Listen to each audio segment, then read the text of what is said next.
Welcome to our channel. Today we how to backup Google Workspace documents using Vault retention policies, complete guide step by step clearly. To backup Google Workspace documents using Vault retention policies, start by logging into your Google Workspace account. Open the Google Vault application from your Apps menu.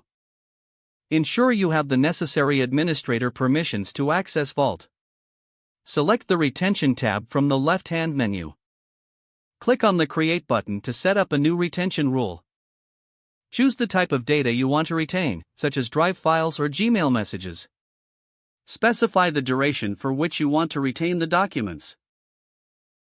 You can select options such as Retain indefinitely or set a custom timeframe. Next, determine if you want to apply the retention policy to all users or specific organizational units. If choosing specific units, select the appropriate organizational units from the list.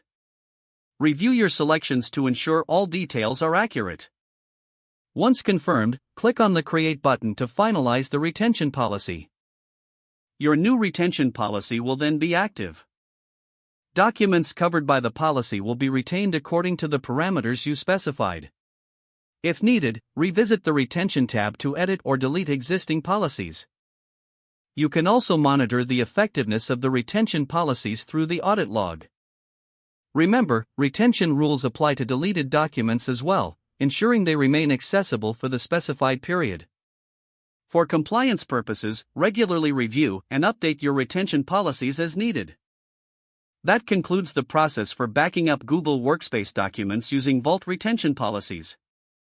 If the page does not load, refresh the browser or try again in a private or incognito window. Make sure you are using the correct email address, then retype it carefully to avoid small typos.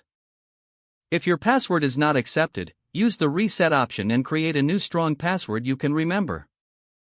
Check your spam folder for verification or security emails, then complete any requested confirmation steps.